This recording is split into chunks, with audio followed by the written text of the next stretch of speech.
So జనరల్‌గా ఒక్క question ఉంది. నా యాదగిరి యాదాద్రి లేదా యాదగిరి గుట్టని నిర్మించేటప్పుడు పుష్కరిణి కొలనుని తొలగించాల్సింది కాదు అనేది ఒకటుంది. అది అక్కడే ఉంచాల్సింది కదా అని.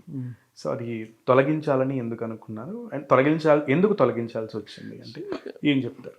అంటే ఇప్పుడు పైన కొండపైన ఆల్రెడీ పుష్కరిణి ఉందండి. సో ఆ పుష్కరిణి ఏమనుకున్నామంటే అప్పుడు జనం చాలా తక్కువ. అవును. సో జనం తక్కువ ఉన్నప్పుడు మీకు అప్పటికి ఇప్పటికి 40,000 డివోటీస్ వస్తున్నారు. అప్పుడు అంత లేదు, చాలా తక్కువ. అప్పుడు అందరూ వచ్చి కొల్లాంలో వచ్చి స్నానం చేసి వెళ్ళేవారు. ఇప్పుడు మనం ఒక్క పుష్కరిణి కాదు కదండి, పుష్కరిణికి స్నానం చేసే వాళ్ళకి రూమ్స్ క్రియేట్ చేయాలి, అన్నీ చేయాలి. అప్పుడు అంత ఫెసిలిటీస్ అనేది చాలా తక్కువ జనం కాబట్టి ఓకే. ఇప్పుడు ఏదైనా కూడా స్టాంపేడ్ అయితే అదొక పెద్ద న్యూస్ అవుతుంది. And temple already constructed. So CM గారు ఏమనంటే ఉన్న పుష్కరిని మీరు అట్లా ఉంచి దేవుడికి మనం పెట్టేసుకుందాం, కింద చాలా పెద్ద పుష్కరిని ఒకటి కట్టాం కొండ కింద. అది కంప్లీట్గా డివైడ్ చేసాం, ఇటు ఒక 10,000 మంది అటు 10,000 మంది, ఆ ప్రకారంగా కన్స్ట్రక్టెడ్ వెరీ బిగ్. సో ఇక్కడ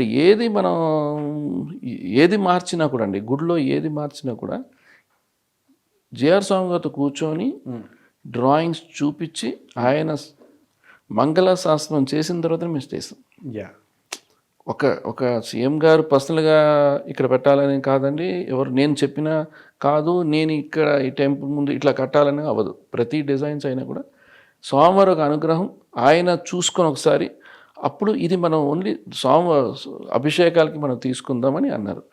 ఆ రకంగా మనం ఆ పుష్కరిని అనుకున్నాం.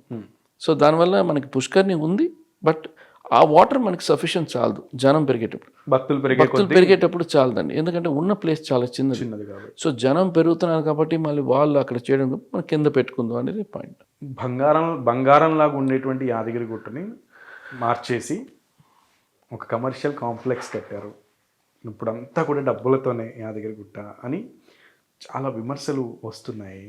అండ్ అక్కడున్న స్థానికులకి కొంత ఉపాధి కోల్పోవాల్సిన పరిస్థితి వచ్చింది అనేది కూడా ఒక ఇది. సో దానికి అంటే మీ పాత్ర ఉందని నేను అనను, బట్ ఆ ఆర్కిటెక్చర్లో నిజంగానే ఉపాధి కోల్పోవాల్సి వచ్చిందా చాలామంది? అంటే ఇప్పుడు మీకు అప్పటికిప్పటికి స్టాఫ్ అంతా పెరిగారు అండ్ టెంపుల్ మెయింటెనెన్స్ పెరిగింది. ఇవన్నీ ఒక టెంపుల్ అయ్యేటప్పుడు బ్రహ్మోత్సవాలు వచ్చాయి. ఇప్పుడు చుట్టూ మనకి మాడవీధులు ఉన్నాయి రథం తిరగడానికి, ఇవన్నీ చాలా వచ్చాయి. అండ్ మనకి పెరుగుతున్నప్పుడు, జనం పెరుగుతున్నప్పుడు మీకు అన్నీ పెరుగుతాయి. సో టెంపుల్కి ఏంటంటే కొంత మనం అంత బ్యూటిఫుల్ టెంపుల్ని ఫస్ట్ ప్లానింగ్ ఏంటంటే, ఐడియా ఏంటంటే చుట్టుపక్కల ఒకప్పుడు టెంపుల్ ఉన్నప్పుడు చుట్టుపక్కల మీరు చూస్తుంటే పాత ఫోటోగ్రాఫ్స్ చుట్టూ బిల్డింగ్స్ ఉండేవి, కాటేజెస్, గుడి కనిపించదు కదా.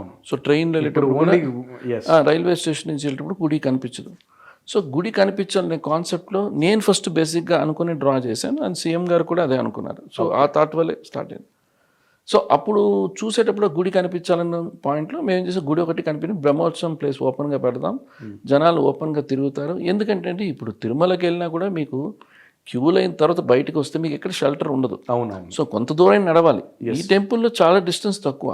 మీకు నార్త్ సైడ్ తీసుకుంటే లాన్ పెట్టాం, నార్త్ సైడ్ తీసుకుంటే మ్యాక్సిమం ఒక దగ్గర 50-60 ఫీటే విడ్త్. సో అంటే బిగ్ డిఫ్. అండ్ మేము మండపాలు పెట్టాం చుట్టుపక్కల, అంటే రేపు రథం తిరిగేటప్పుడు అందరూ మండపాల్లో కూర్చోవాలని మనకు ఉన్న ప్లేస్ కన్సర్న్కి ఆ రకంగా ప్లాన్ చేసాం. అండ్ మీకు ఈస్ట్లో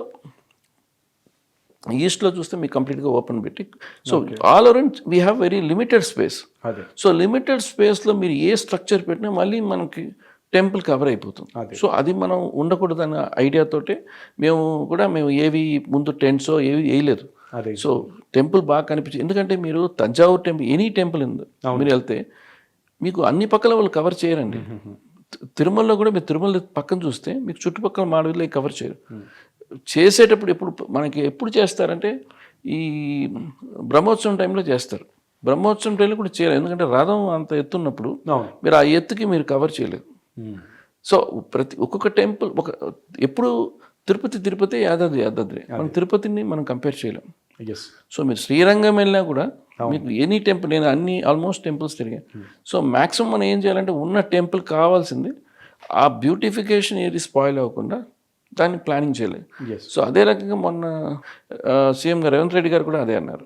సో మనం టెంపుల్లో ఎనీ ఫెసిలిటీస్ చేసేటప్పుడు కొంచెం మీ యొక్క ఐడియాస్తో యా. చేస్తే, ఎందుకంటే మీరు కట్టారు కాబట్టి ఇది మీరు చేసేటప్పుడు బాగుంటుంది, కాంప్లిమెంట్ అవుతుంది. ఎస్. సో అప్రకారంగా సో ఇప్పుడు చేసిన కొన్ని చేంజెస్ ఇన్ ఫ్యూచర్లో నేను ప్రపోజల్ పెట్టే ఆలోచన ప్రపోజల్ నేను వెళ్ళిన తర్వాత చూసి డెఫినెట్గా నా ఒక ఇన్పుట్స్, ఎందుకంటే ఇట్స్ నాట్ అబౌట్ టెంపుల్ ఒకటి కట్టేయడం అనేది కాదండి. ఎస్. నాకు లైఫ్ నా బాధ్యత కూడా, మార్క్ని మెయింటైన్ చేయాలి. నా బాధ్యత అది. నా వర్క్ ఇక్కడితో ఆర్కిటెక్ట్ అయిపోయింది కాదు. Any time ready to do my service to the temple. Exactly sir.